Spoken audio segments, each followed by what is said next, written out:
Hey everyone, welcome to another episode of Optimize Your Body podcast. And some of the guests we've got on lately are just absolutely insane.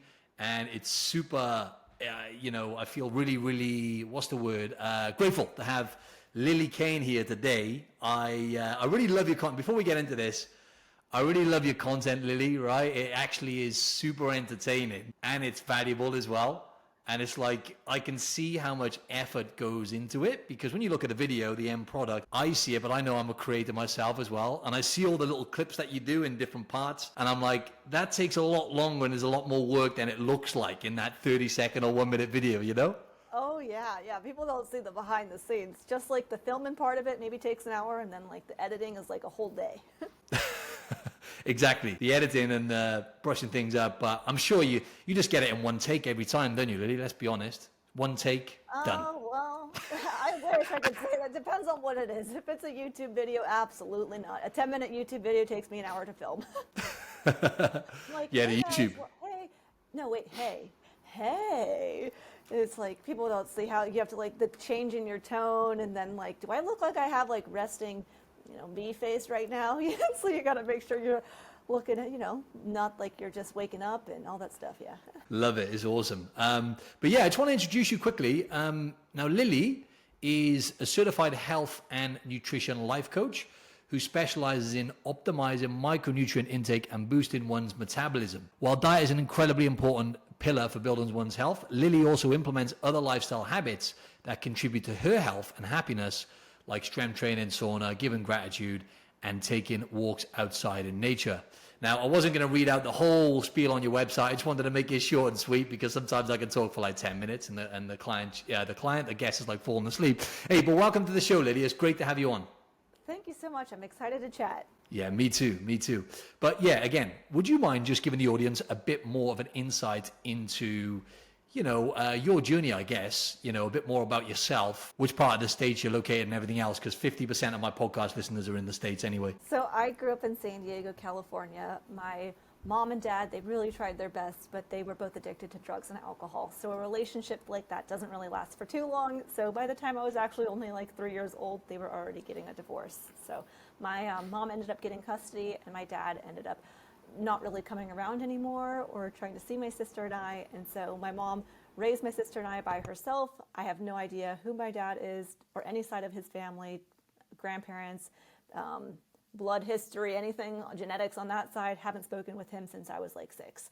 My mom she really tried her best as a single parent, but she, with her addiction, always had different men in and out of the house. The police were over all the time. There was times of rape, abuse, verbal, physical.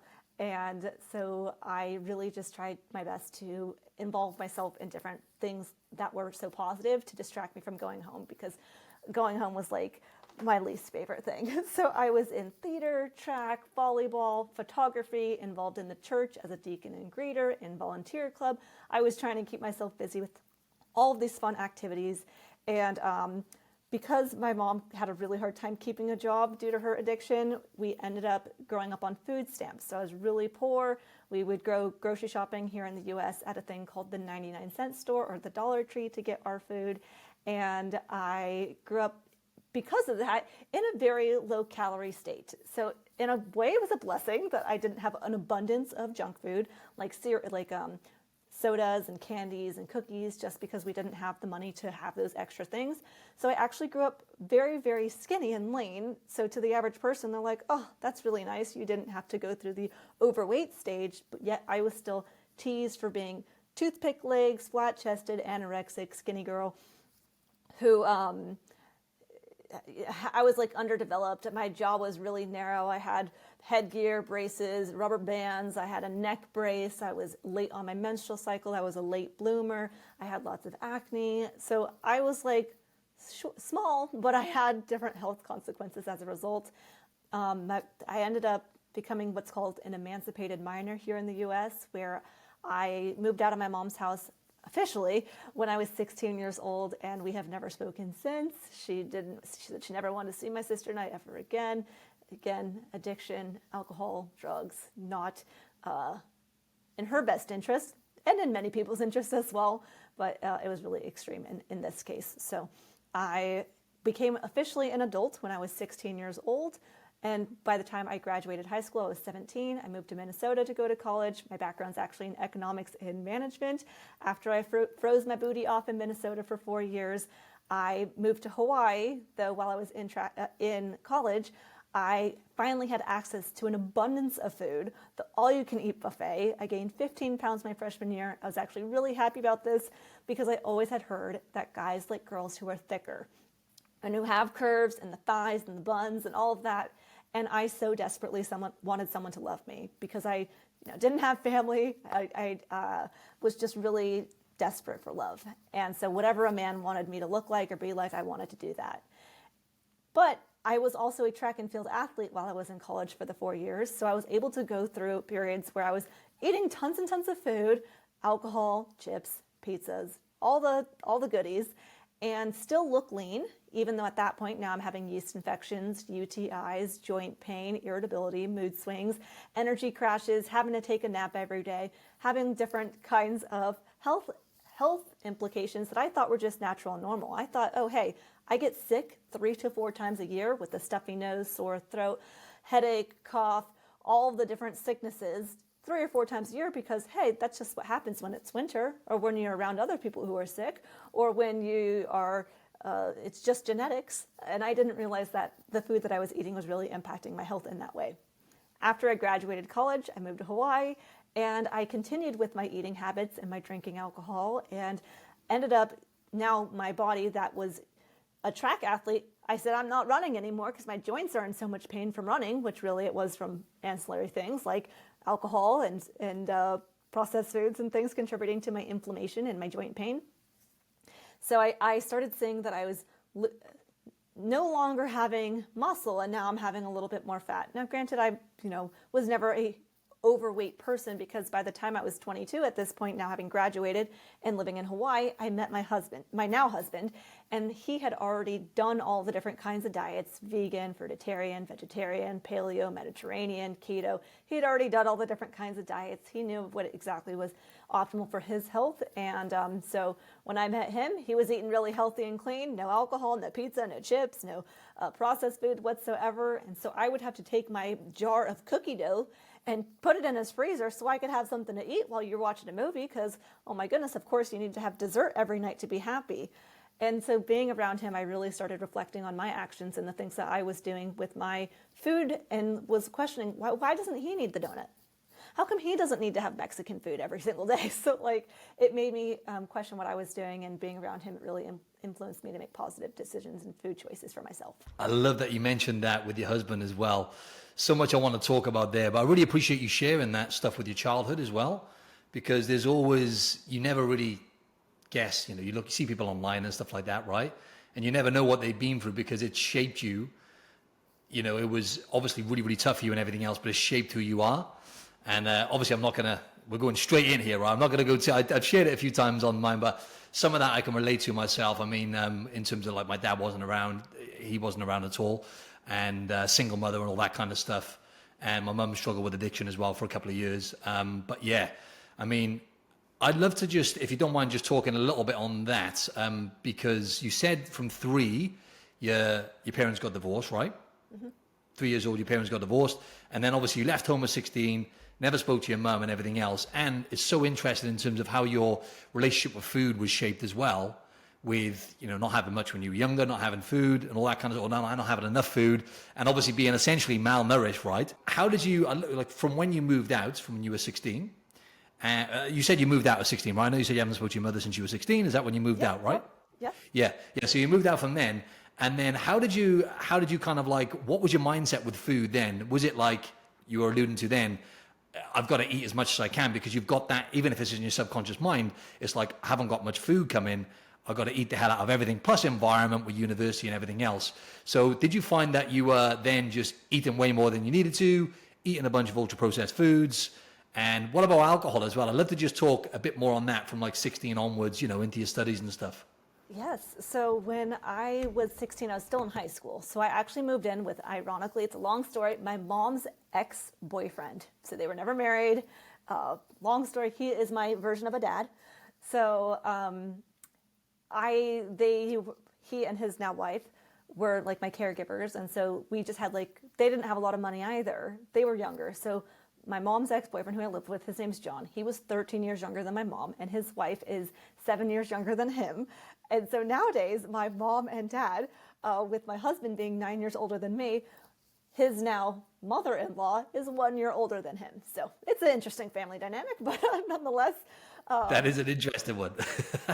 So, and they have their own children nowadays too. So I have like 2 little baby sisters who are 9 and 6. So anyway, I moved in with them when I was 16. They didn't have a lot of money because they were younger. They had just like graduated college. So we ate lots of like pasta, top ramen. So like the affordable things, cheap foods, but I never like sought out food as like a way to relieve stress. I don't think that was like really me. I know some people, they do cope with food or use food as a coping mechanism. That really wasn't me. And then when I went to college, it's like when you finally get that all you can eat buffet and you're like, oh, I can have pizza today and I can have pancakes with waffles and cereal and oatmeal and one of everything.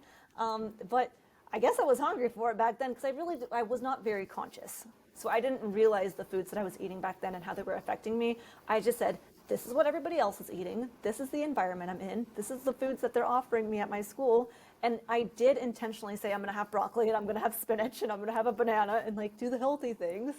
But then I could justify my actions as to like, and now I'm going to have Cocoa Puff cereal with honey and peanut butter and then cookies and cake and pie and dessert and brownies and all that stuff.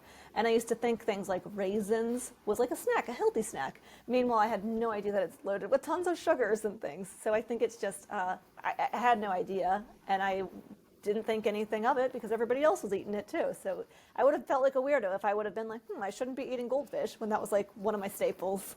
And I love it. As far as alcohol goes, I actually was really afraid and nervous to ever drink because of watching my mom and seeing kind of like, for lack of a better word, the monster she had turned into with it. And so I was like really nervous that I was going to become like a crazy person too.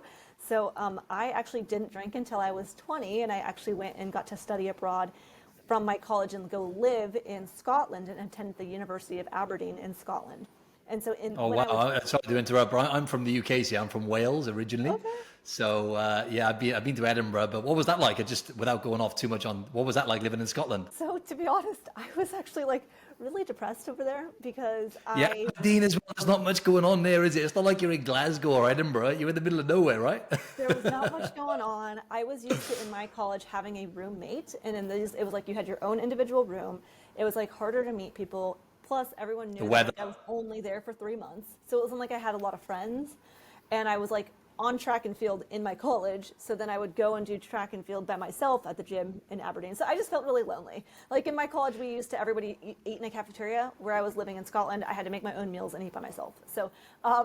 It was like character building, I guess, right? Challenging as hell. And the weather, just to top it off, it gets cold up there. Yeah. You know what I mean? Cold and dark. Yeah, what was really nice is I actually only had classes on Tuesdays and Thursdays. So I would leave on Thursday evening and go to a different country. And then I would come back for a class. So I went to 10 different countries while I was living there. So that was like the big highlight is being able to go to Rome and UK and Ireland, Spain, Romania. That's the good thing, right? Because people don't realize, people from America especially don't realize, if you haven't been to Europe, if you have, you understand. But from where I live in the UK, you can get everywhere within 2 to 3 hours. Literally, most countries in Europe you can get to, right? Yep. So that's great. That was one pro then. that was really fun. But because I was in Europe, I was actually legal to drink at that point. Of course, yeah, because it's 18 in Europe, it's 21 in the US, right? Yep. So then I did legally drink when I was there, like a few times. Like I went to in Berlin, not Berlin. Yes, in Berlin. When is it? Berlin in Germany.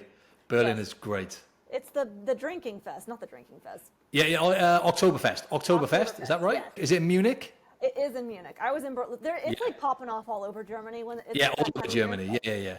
So it's like there was different events that I was going to where it was like you would drink, but it's not like I was like drinking every day. But it was like more than I was used to in being in school. And then when I went back to the U.S., then I did like continue with like drinking every weekend and like being a part of the cool kids, because I used to, like, even though it's not legal to drink in the US when you're 18, like you do have access to it when you're in college, and I would just go to the parties and I'd be with the people who were all drinking, and I would be the sober girl because I was like, I'm not going to drink, which I'm very glad I didn't. But then once I realized, oh my gosh, I'm not going to turn into a monster when I drink, then I was like, okay, cool, I can get away with doing it. And I would do it every weekend until I met my husband. He was like, yeah, don't do that. I'm like, oh, thank God, because I actually hate the taste. I don't like the cost, and it makes me feel awful.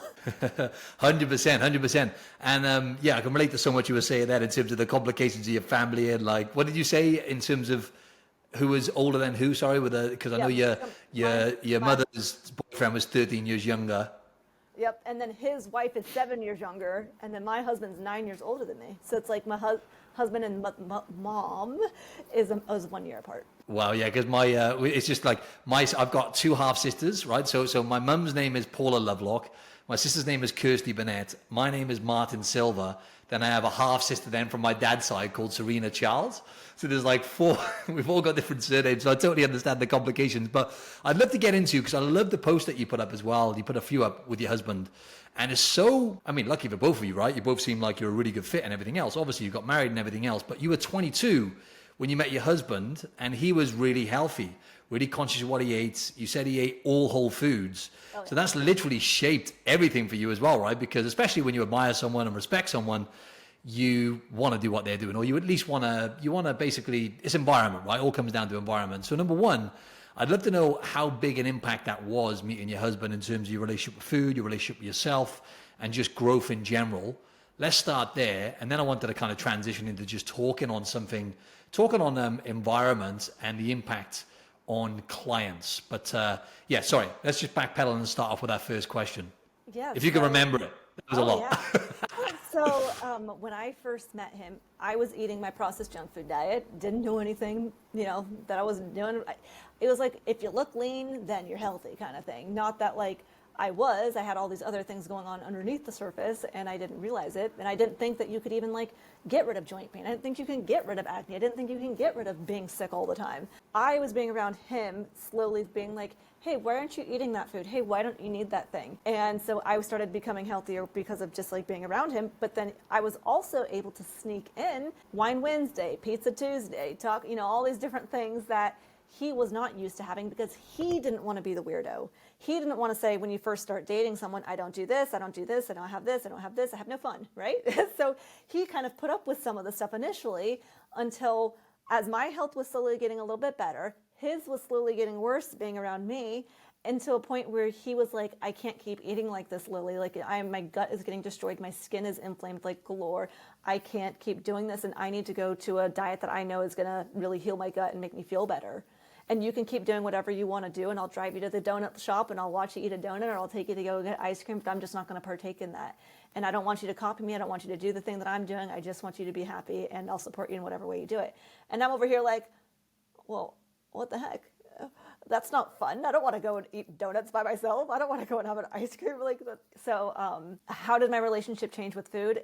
Completely. Like, this whole YouTube channel and the social media would not exist without him. Everything I've ever said in a video is solely because I have learned it from him. So he's like the behind the scenes person that nobody he doesn't get the credit, but literally, if anyone's ever been like, I have benefited from your content, or I've changed my mind about this, that, and the other, it's all because of him. That's so awesome. And I love to touch on that. That was powerful what you said then, in terms of him getting influenced by you, right?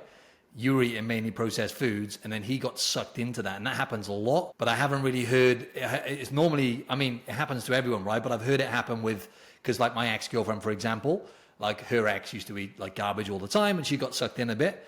But it's interesting to hear that he got sucked into that, and then he was just like, look, I'm feeling like absolute dog shit. Something needs to change here. So it goes to show the power of environment, right? Because there was a study done on millions of people, and they found that basically if you've got a friend, it's a 20-year study, if you've got a friend who's obese, for example, you've got a 48% higher chance of being obese yourself. And even if you've got a friend of a friend, it's like a 20% higher chance. It's crazy, right? So obviously he got sucked into that. And how long was he sucked into that kind of lifestyle for before he went, you know what, my gut's falling apart, my skin's terrible, I got to sort my life out?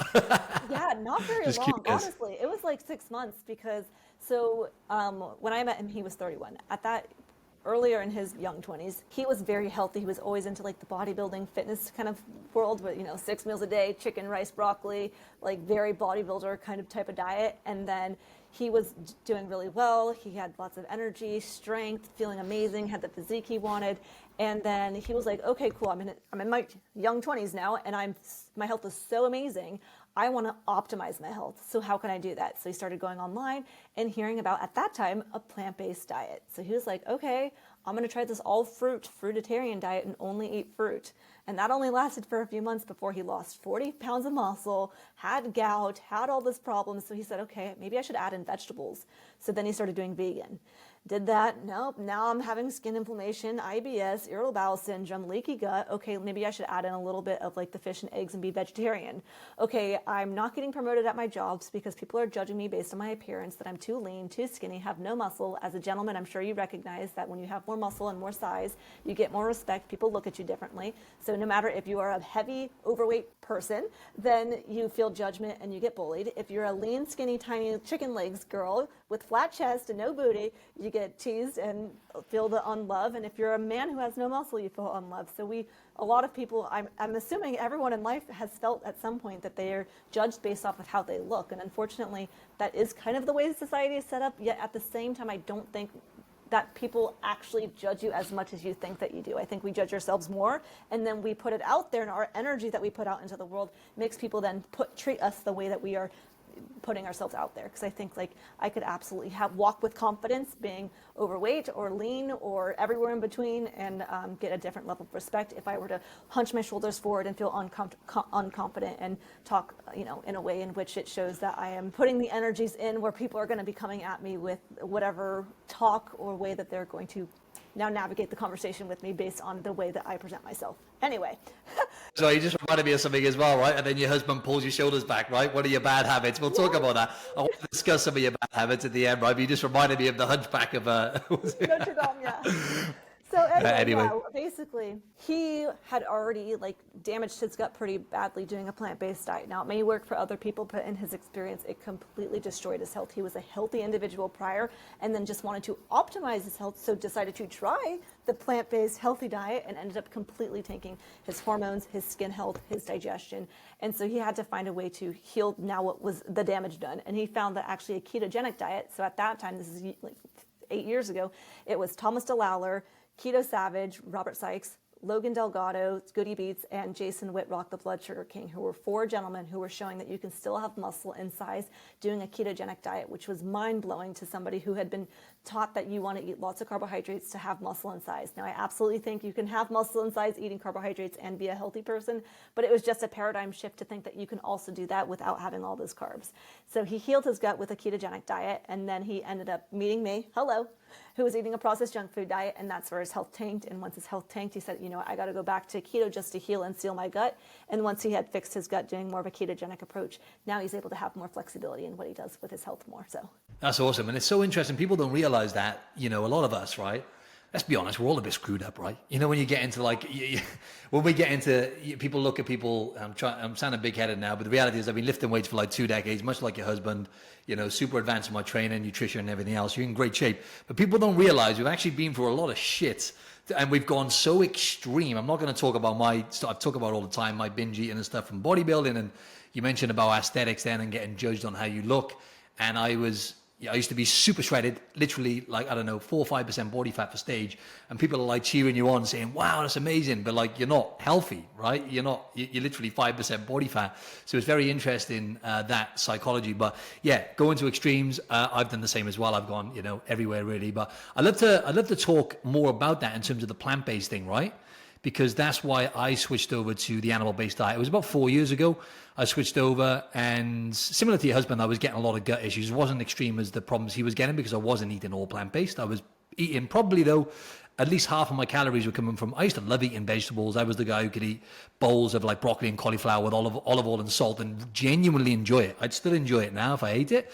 But that and potatoes and stuff were just ruining my gut and my skin. So I had to make a change. So I'd love to know your journey, and obviously probably going to bring your husband into this too as well, because he's had a similar journey by the sounds of it. What was your journey switching over to like the animal-based approach, and how long ago was that as well? And I'd love to just find out a bit more about your journey in terms of like the different types of diets you've tried and stuff. Yeah, so I was pretty much just a processed junk food diet to then hearing about keto through my husband. And I was like, okay, so we're not buying bread this week. We're not going to have rice this month.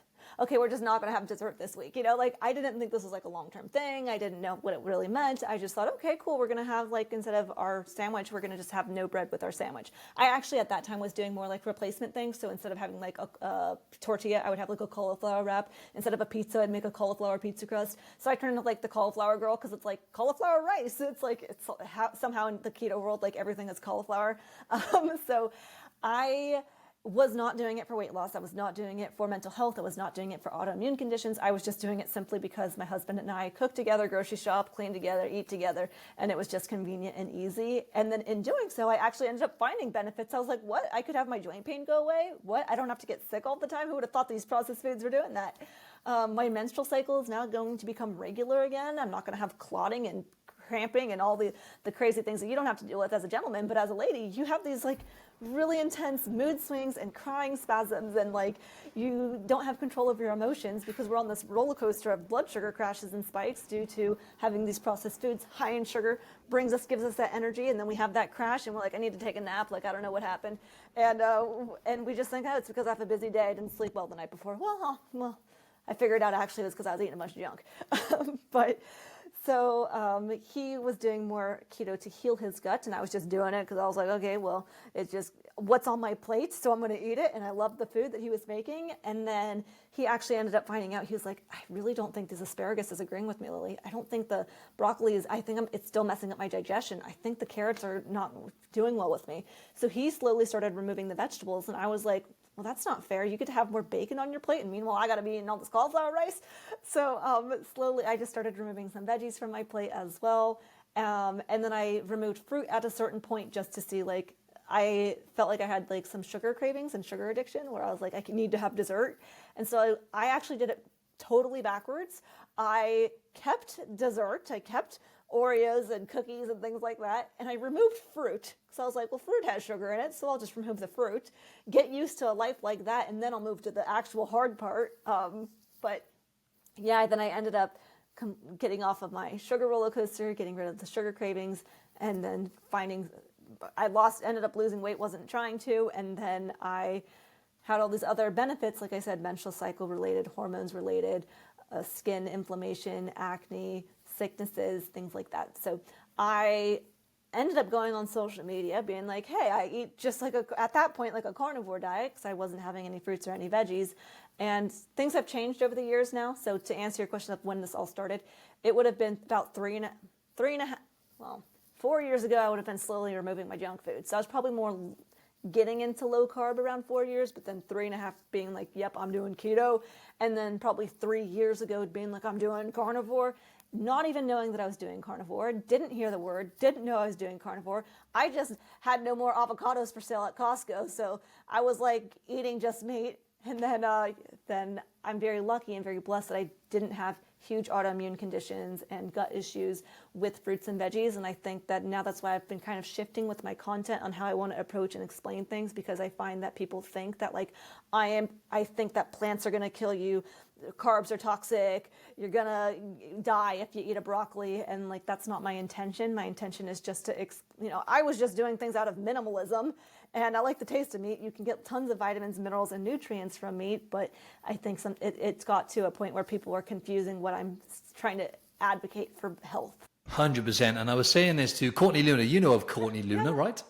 Yeah, I had him on the podcast this week as well, and we were talking about a similar thing. But it's like, that's what I like about the likes of, Sean Baker, for example, right? Even though he just eats meat and salt, pretty much, he never says plants are going to kill you and everything else. Right now, it is good to be aware of the defense chemicals and any immune issues you might get with plants, 100%. But just the way you communicate it, and if we're speaking to the average person, right?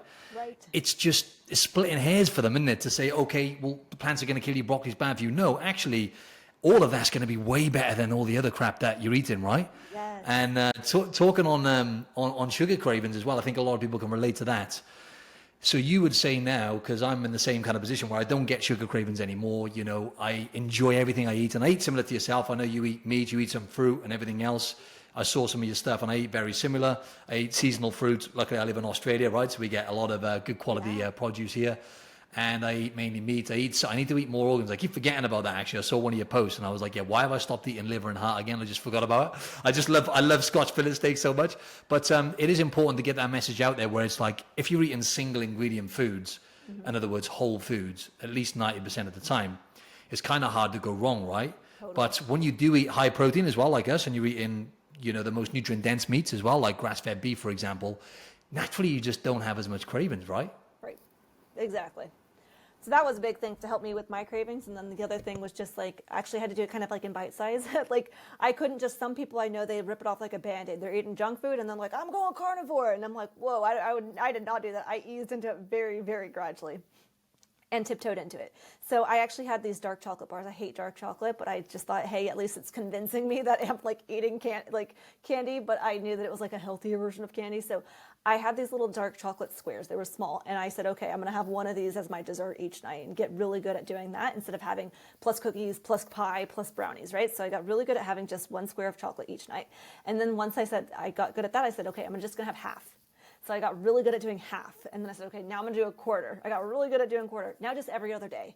Now just one time a week. And it got to the point where I'm like, I don't even like this anyway. Like, I don't even need this. So, yeah, for me, my form of dessert is fruit. I think I did the strict carnivore thing. I understand that the benefits to it for the people who may need to be more strict. But for me, I do like to end my night on something sweet. I do like to have that piece of fruit as just enjoyment, not that I'm like getting tons and tons of vitamins and minerals from fruit. Yeah, sure, potassium, magnesium, some good electrolytes from fruit.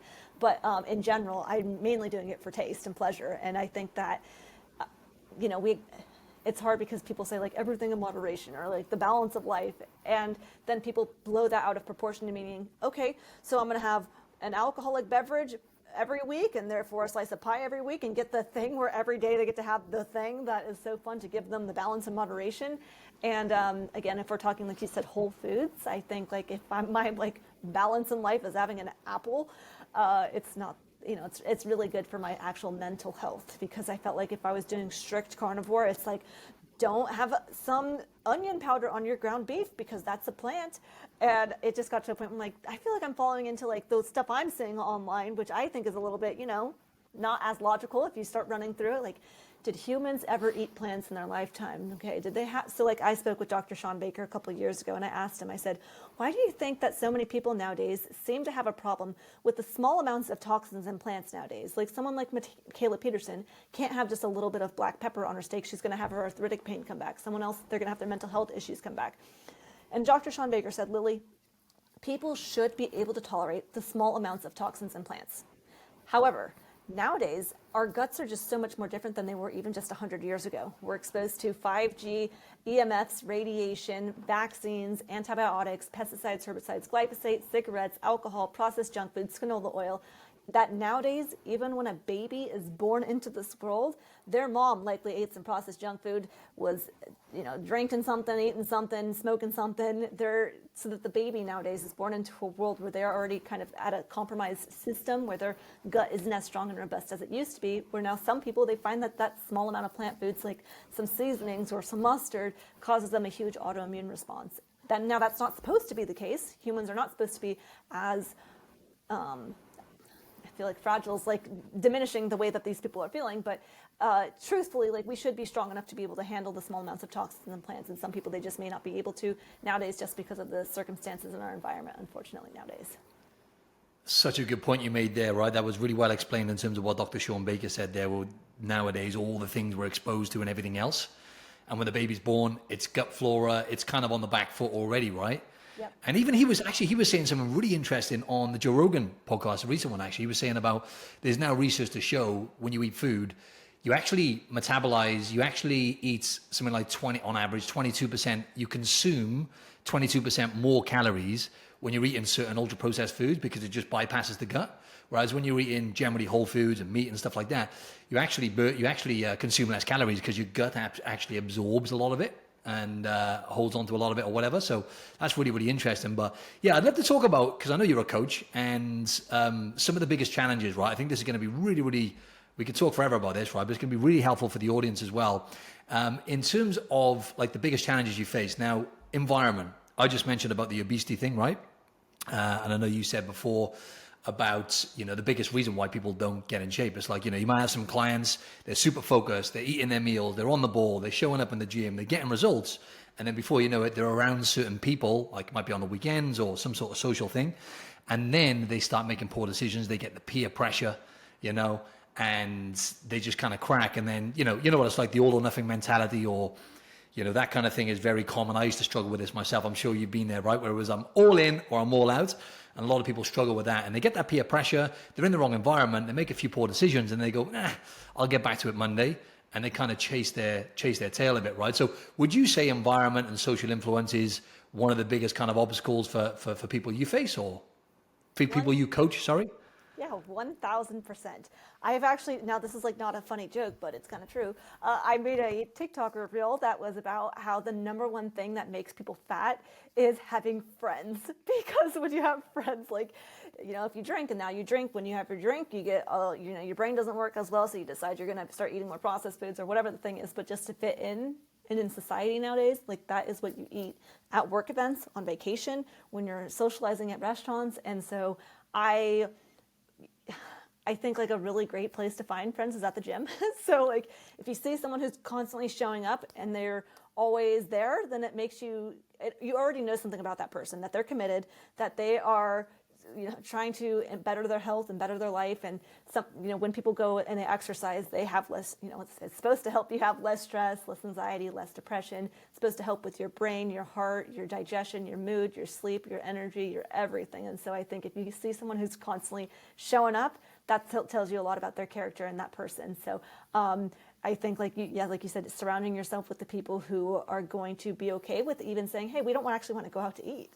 Like we have friends here who they are on the same page as far as like, yeah, we don't really want to like go and spend $70 on a steak when we can like make one at home. So we will have them over for steaks, and we can like be able to, and everyone, then we get to play games and have conversation. And I know that's not like the typical thing people do. Mostly people want to go out to eat, or they want to go to bowling and drink alcohol. But there's so many activities that people can do other than food related activities. Even like you can go hiking, you can go biking, you can go painting. I've done like a, like they have like the ceramic thing, and you paint the ceramic thing with people. So anyway, there's like different opportunities and things that are social events that don't necessarily involve food, but then also just telling and being very candid and honest with the person, hey, I don't feel very well when I eat these things, so I'm not going to do it. And most people, they will understand and they'll recognize, and they'll, especially if you say like, oh, I have an allergy, or I really messes up my stomach, or I get really bad skin inflammation, or whatever the thing is, most people are understanding, and they're not going to be like, too bad, eat it. And then if you are around that person who is going to like judge you or make you feel awkward, because I'll be honest, I lost several friends eating like healthier, because I'm no longer fun to go out to have ice cream, right? I'm not the person who's going to go out and drink. So, but those weren't the people who I wanted to surround myself with anyway. So there's definitely like-minded people, and people who are willing to eat the thing or to not eat around you, and that's okay too. And then what you put into your house. So if you are buying, like as soon as you go to the grocery store, you have all the options, and then what you put in your cart is what you're going to have in your house. And if you have it in the house, you're likely going to eat it. You spent the money, you spent the time, and it's staring at you. So just don't bring it in the house, and then give yourself grace if you are going to have the thing. Like, I don't think that we have to be perfect all the time. But if you have the thing, but I have so many clients who they have the thing and they beat themselves up about it. And they're like, I wasn't supposed to, it didn't make me feel good, and I didn't enjoy it in the process, and I beat myself up about it for days on end. Enjoy it when you do it, and then just so, okay, well, next time I'm going to do the thing that I know is going to make me feel better. But yeah, I think environment shapes so much of who we are. They say the 5 people you surround yourself with are the average of who you will be and become. So this is not just related to food, but your finances, your relationships, your personality. If you're around people who are complainers, who are lazy, who are poor mindset, but also, like in all the different ways, then that's who you will likely become. And so it might be hard to separate yourself from certain friends who you've had for decades or for so many years. You've had this strong relationship and it's really, really hard to let those go. But who, you're sacrificing your life in a certain aspect. Like, I was around people who were, every time they would call, I'm like, oh gosh, I gotta answer the phone for this person. They're gonna bring me down. And I get off the phone and be like, oh, that was so annoying. Like that person brought me down and brought down my energy. And I'm like, why do I keep answering the phone? Yeah, you know who you're around who's bringing you down, and you know who's around who's bringing you up. And if you don't have anyone bringing you up, there's definitely people out there and you just have to look for them. It takes a little bit of effort, but it's worth it. Like, 100%. There's always nothing easy in life is usually pretty good. Most things in life that are hard or challenging push us to grow, evolve, and become better people. And so I think that while change is really hard, it ends up making us have a life that if you have a life right now that you absolutely love, then don't change anything. But if you have things about your life that you don't like, then doing the same thing is not going to change anything. Definition of insanity, isn't there? According to Albert Einstein, doing the same thing over and over and expecting different results. It's funny how we all know that. I say this every time, but we all know, everyone knows that quote, right? In terms of you become an average of the 5 people you spend the most time with, but then people still surround themselves with people who don't share the same values, or, for lack of a better word, dickheads, right? They surround themselves with dickheads and then they expect that to rub off on them. But something you said then as well, someone just came back to me. My mum's visiting here in Australia from the UK for a month, and we went to a cafe the other week, and I didn't want, and like yourself, right? I'm starting to sound like a stalker now, to be honest, right? The amount of things you're saying, I'm like, yeah, I've seen that. I did a bit of preparation for this podcast, starting to sound like I'm stalking you now. But you did say something like, I eat out on average like 3 times a year, and you said, you'll go and eat out and you enjoy the experience and the environment, but then it's like you can actually have more pleasure from eating your own food. And I feel exactly the same. But I was with my mum last week and I thought, I'm just going to enjoy this moment. She wanted to get some food, so I'm just going to sit down and eat some food with my mum for the experience. And it was great. And I ordered an omelette, and I said to the woman, I don't want, and I had to say what you said then, right? I had to exaggerate and say, look, if I have vegetable oil, I'm going to get really sick. It's not good. Because she assumed when I said, oh, what do you cook it in? And she was like, do you want vegetable oil? Yes. You want me to cook it in vegetable? People think that's healthy. So she genuinely thought like canola oil was healthy. I was like, no. The opposite to that. No vegetable oil, because I get really sick. I had to like play on it a bit. Yeah. So that came back to me and it was all good. But I just wanted to kind of talk about what you said then in terms of environment being so important. You briefly touched on preparation, right? And placing a barrier in the way. That's what I say to clients, right? Get the food out of the house. In fact, what I've done before with certain clients, a strategy, is I've said to them, right, if you want to have that food, if you want to go and have a chocolate bar after you've had your dinner or whatever, I'm giving you permission to actually go to if they don't live, I had one client that had a shop right downstairs, so this is not going to work in that case.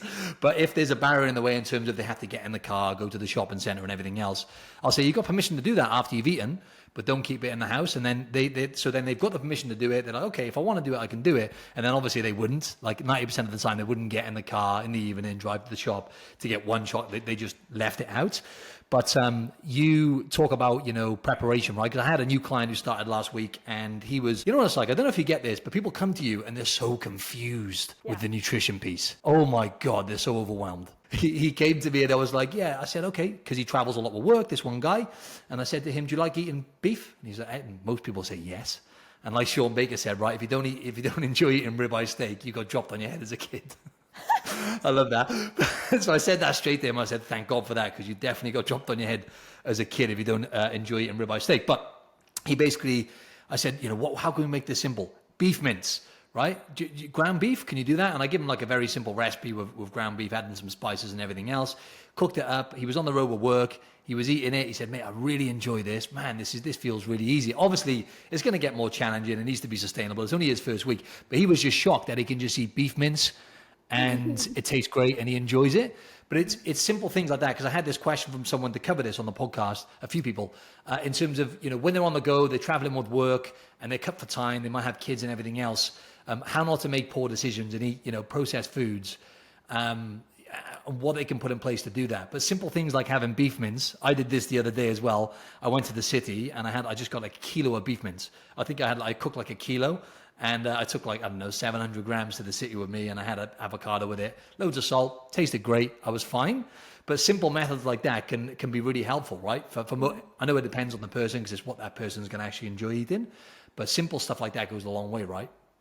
Absolutely. And even to finish on the environment thing too, it's like you kind of have to be very intentional with your actions, because nowadays everything is set up against you in terms of like you are being bombarded constantly with advertisements. You go on social media, eat the pretty cute acai bowl with the cake and the ice cream cone or whatever, right? So it's like on social media, it's in the hospitals, in our vending machines, it is on the advertisements when you're driving down the street, it's at work, it's all over the place, this processed junk food. And so you have to make it a habit to not have it in your face and to put the other things in your face. Follow the thing on Instagram that's going to be the steak or whatever it is that you gravitate most towards, but then even surrounding yourself, like if you don't have anyone physically present in your life today who is more supportive, there are so many people online who can be that friend and can be that voice, and so you have to put it in your ears, put it in your eyes, and put it in your space, because if you don't, we already know what's going to be put inside your ears, eyes, and face based on just the way our society is set up nowadays. 100%, and that is part of your diet, right? If we're honest, you have nutrition, what you put in your mouth, also what you actually absorb through social media and people around you and everything else. That's actually part of your diet, because that's going to have a massive impact in terms of how you think, your education. And a lot of it comes down to, I find, I don't know if you find this, it's like unlearning things, right? When it comes to nutrition, especially because people have got all these things in their head. And actually, when you strip everything back, it's actually quite simple what to do. And I think the funny thing is most people kind of know what to do, but they're just confused, overwhelmed. They're not taking action. They're not getting momentum. And then they end up just, spinning their wheels. So when you're on the go with just like a simple kind of, tactical bit of advice for the audience, because a lot of people, they travel for work, they're busy, they've got kids, everything else. And they always say, do you get this? Oh, can you give me an example of some good snacks? And the way I describe it is I'm like, look, we can have snacks, I can give you some ideas and stuff, but it's either complete meals or complete food or incomplete food, you know what I mean? And majority of the time when people are snacking, it's just fat and sugar mainly, right? And it's processed food, it's food that you don't really need. So how do you kind of advise that to people? I'm sure you get that question, what can I do for a snack? Obviously, beef jerky is a good one, right? But I always say just having complete meals with you as much as you can when that's possible is going to be the best decision, Absolutely. If anyone says like, oh, I have to have snacks, I would say you have to eat more at your previous meal. So if you need a snack in between lunch and dinner, you need to eat more at dinner. And otherwise, like if you really need like a snack, then hard-boiled eggs, cheese, like you said, beef jerky. In the US, we have these things called carnivore bars, which are just like meat and tallow, or carnivore crisp, or cheese wisp, or there's different like cheese crackers and things that are just like cheese, because I know sometimes people just like to have like the crunchy things. So pork rinds, chicharrones. And then as far as like what I personally do when I am traveling, I will take things like sardines or oysters that come in a can. I have taken through TSA like bricks of butter, blocks of cheese. But then, like you say, I will do the similar thing of just like we will make a pound of meat each. I've done ground beef, ground chicken, ground pork, ground lamb, ground turkey. And so we each make a pound of meat, and then we put it in the fridge the next day, whether we are traveling in our car, so we can put it in actually a cooler, or if we are going in the airport, we'll take that through TSA. And then as long as you eat it within like a few hours, of it being out of the fridge, it shouldn't be that big of a deal. Now, I wouldn't like eat it in a day, but then we just put salt on top, and that's like our go-to meal. Fantastic. Yes, it's really, really simple. Boiled eggs, those kind of things, right? And I need to check out those bars actually, because I know Anthony Chafee. I know you've had a collaboration with him. He's here in Australia, and he mentioned a company as well. I should actually look into that and maybe recommend that to clients. But very simple. See, and you're always satisfied, right? For me, my best friend is avocados. When I have my beef mince, if I'm gonna eat, I'm happy to eat food cold. By the way, I'm not sure about you. Yeah. Do you like it? Yeah, same. It's weird, isn't it? You actually start enjoying it. Sometimes. It does, doesn't it? I love it when I mix an avocado with beef mince, cold, loads of salt. I'm like, this is amazing. And people are listening. When you mentioned the sardines thing, people are listening going, oh, God, how does she deal with that with her breath? Poor husband. Oh, yeah, in the airplane when you have the sardines and the hard-boiled eggs, it sounds, smells like, just let it go. No, but We love sardines. They're so good. I know people think like before they've tasted them, oftentimes people are hating on them without trying them, but once you try it, they are. If you've ever had tuna fish, like most people have had tuna, and they're like, oh yeah, I can get down with tuna. Same thing with sardines. You just put some mustard or some ghee or some hot sauce or tomato sauce or pesto or whatever you want to mix them with. I can just eat them out of a can straight, and they taste delicious to me, but they taste like fish. 100%. I love sardines as well, actually. And again, I'm thinking, why have I stopped eating sardines? I actually really enjoy them, and they're good for you. I don't know why. Because I love steak so much. That's where it is. I just can't get enough of it. You know, I eat probably around about 1.2 kilos. You guys do pounds, don't you? Probably like 2.7 pounds of beef a day. And that's pretty much the only kind of protein I eat. But I was going to ask you, because I think we've covered it anyway, but what stands out to you being a nutrition and lifestyle coach? What stands out to you as the biggest challenge you see, the most common obstacle you see people face that you coach? We probably covered it already, haven't we, with environment and those kind of things. But is there anything else that stands out to you in terms of, you know, because just hitting protein for a lot of people is challenging based on my experience, you know, depending on who you coach, of course, you know. Yes. So I would say definitely, like for the average person listening, they're likely not eating enough protein. So that's be something that I'd start with. And so again, that could just mean if you are somebody who likes to eat salads, hey, cool, let's put some chicken in that salad or some hard-boiled eggs or some, you know, I honestly don't eat too many salads. So I don't know what people are putting shrimp, but shrimp, nice. That's a good shout. Yeah, add any kind of like protein to the meal that you're eating, because like if someone's having toast for breakfast, okay, you know, let's not really focus on like taking food away as much as I just want to like put more protein in, because if I can, like especially with things like sugar, I find that if I say, hey, keep eating as much sugar as you want, keep doing it, but you got to hit a certain amount of protein, you're naturally going to eat less sugar because you are going to be so stuffed and so full with all the protein that it's going to be hard for you to continue eating as much sugar. So even like I'm not a huge protein powder kind of person, because I do want to have like the mastication and actually the whole food form of protein, but I understand it's very convenient and easy and quick, and regardless, most people are very deficient in protein, that please do some protein powder with your breakfast or as a meal on the go, put it in your coffee, something like that.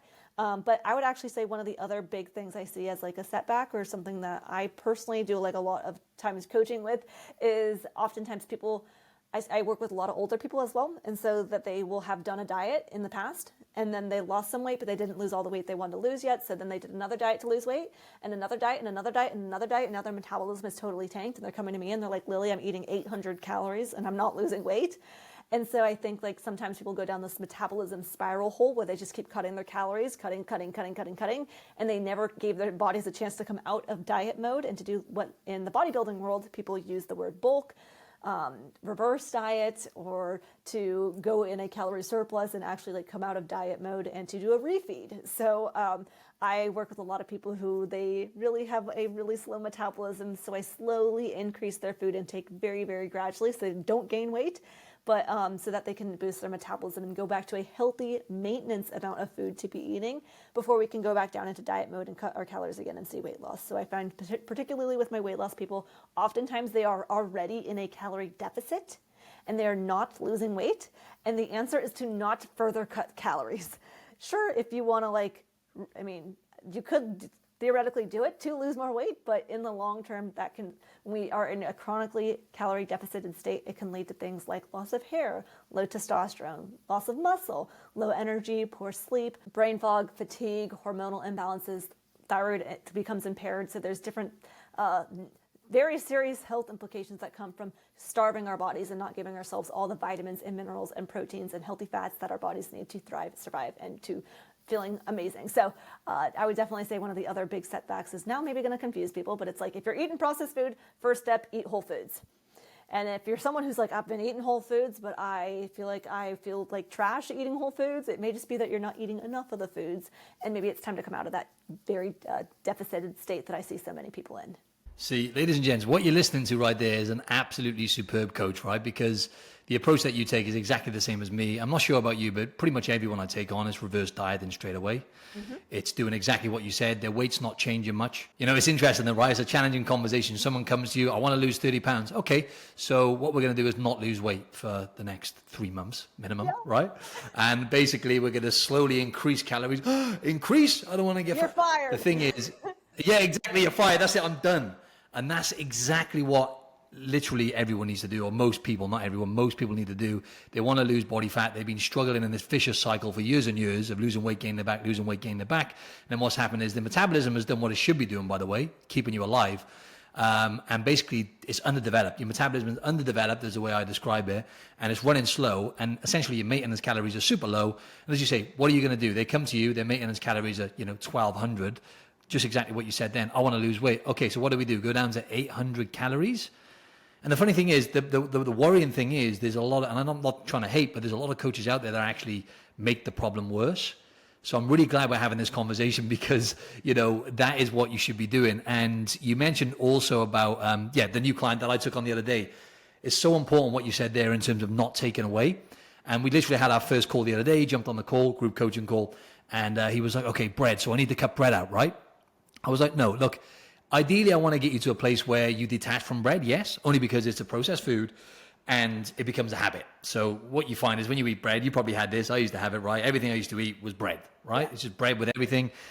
It's devoid of nutrients. You don't need it, right? But that's fine. Don't take it away for now. All I want you to focus on is, can you eat this much beef? I said to him, he was like, yeah, I can do that. Great, let's start there. And he's been, like, it's only the first week, of course. He's been doing it really, really easy. And, because people always look at it like, right, I need to lose weight, so I've got to take away.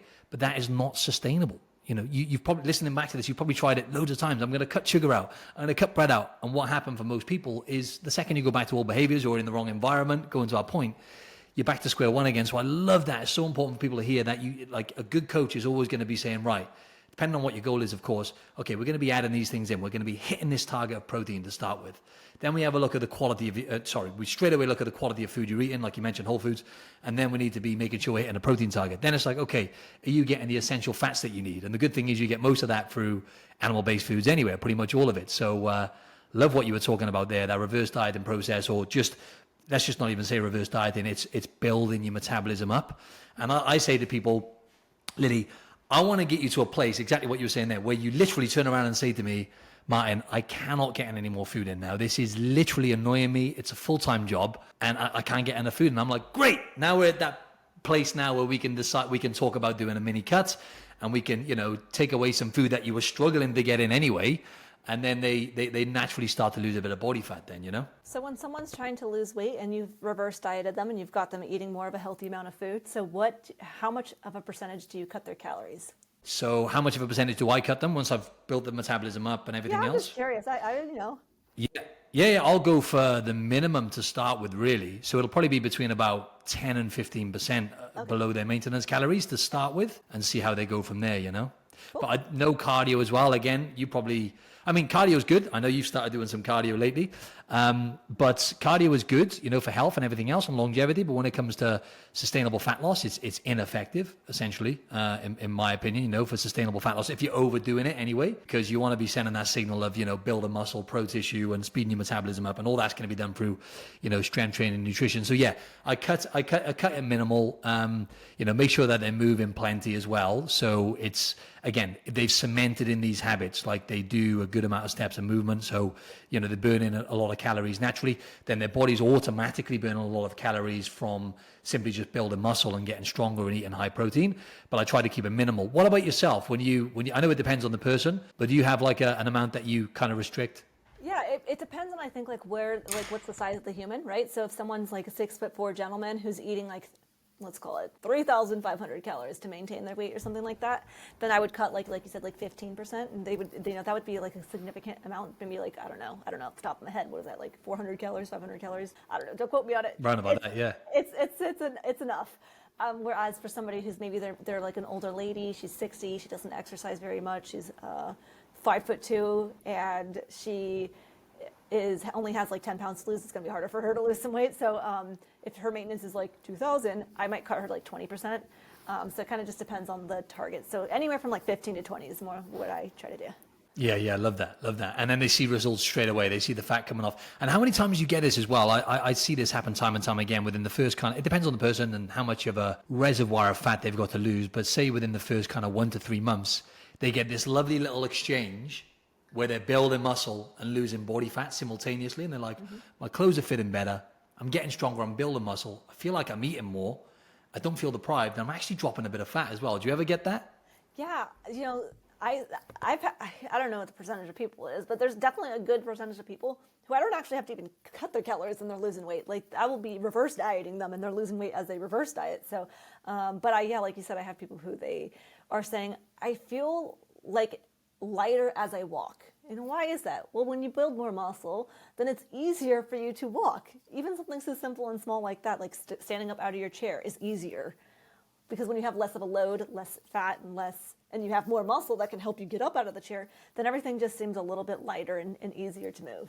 My husband and I have a weighted vest, and so we will do walks around our neighborhood.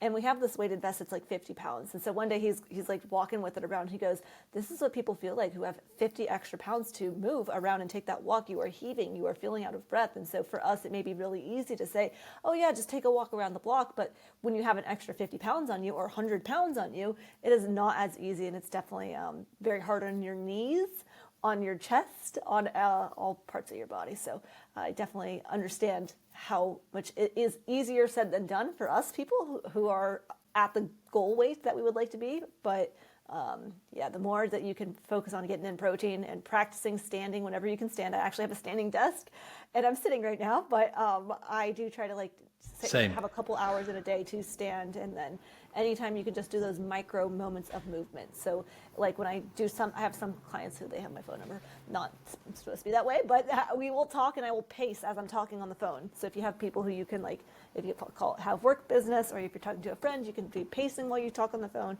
Or like I said, if you stand, the more you can stand, the better. So even those small things, you don't have to be going to the gym to get movement in. Such a good point, yeah. And that's why I always say to clients, it's like, how much time do you spend sitting down?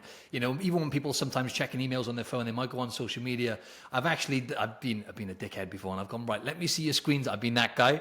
Let me see your screen time. Let's see how much you spend on certain apps.